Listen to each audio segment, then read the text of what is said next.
Hello viewer, Gazi সাহেব মিয়ার পারিবারিক মসজিদ। চতুর্পাশে হিন্দু এলাকা, মাঝখানে এই মসজিদটি অবস্থিত। মসজিদটি মূলত ফারুক মিয়া পরিচালনা করেন। মসজিদটি পশ্চিম শিকারপুরে অবস্থিত। পুরো ভিডিও দেখতে থাকুন।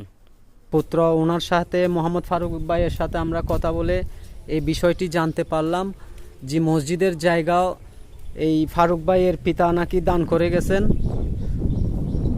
কবরস্থানও পাশে দেখা যাচ্ছে, একটা কবরস্থানও রয়েছে। আচ্ছা বড় ভাই, এই মসজিদটি মূলত কে কার সহযোগিতায় এই মসজিদটি হয়েছে? আমার আব্বা জায়গা দান করে গেছে, আমরা মসজিদটা নির্মাণ করেছি। আপনারা আমার আব্বা জায়গাটা দান করছে মসজিদের নামে? মসজিদটাও আপনারা আমরা নির্মাণ করছি। কেউ কেউ সহযোগিতা করছে, কেউ টিন লাগাই দিয়েছে, কেউ দরজাগুলো লাগাই দিয়েছে, এরকম করছে।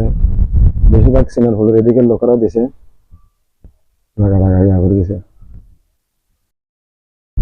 তাহলে আপনার বাবার একটা স্বপ্ন ছিল যে একটা মসজিদ নির্মাণ করা, এখানে মুসলিম আসবে, সবাই নামাজ সালাম পড়বে, এরকম একটা ইয়ে ছিল, আমার উদ্দেশ্য ছিল। আপনার বাবা তো এখন বেঁচে নেই, আমার আব্বা নেই। এবার আপনারা দেখতে পাচ্ছেন যে মুরব্বীর সাথে কথা বললাম। মুরব্বীর বাবার একটা স্বপ্ন ছিল মসজিদটা নির্মাণ করার, এবং মসজিদের জায়গা ওনাদের। শিকারপুরের গাজী সাহেব মিয়া দান করলেন জায়গা, পুত্র নির্মাণ করলেন মসজিদ, পূরণ হলো স্বপ্ন। ভিডিওটি চট্টগ্রাম হাটহাজারী থেকে নেওয়া। ভিডিওটি ভালো লাগলে লাইক, সাবস্ক্রাইব করে পাশে থাকুন।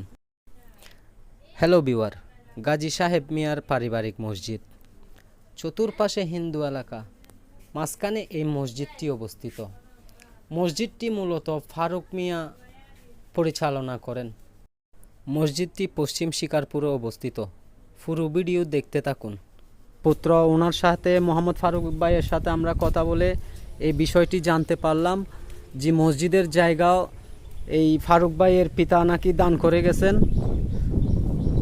কবরস্থানও পাশে দেখা যাচ্ছে, একটা কবরস্থানও রয়েছে। আচ্ছা বড় ভাই, এই মসজিদটি মূলত কে কার সহযোগিতায় এই মসজিদটি হয়েছে? আমার আব্বা জায়গা দান করে গেছে, আমরা মসজিদটা নির্মাণ করেছি। আপনারা আমার আব্বা জায়গাটা দান করছে মসজিদের নামে? মসজিদটাও আপনারা আমরা নির্মাণ করছি। কেউ কেউ সহযোগিতা করছে, কেউ টিন লাগাই দিয়েছে, কেউ দরজাগুলো লাগাই দিয়েছে, এরকম করছে। বেশিরভাগ সিমেন্ট হলের এদিকে লোকেরাও দিছে, করে দিছে।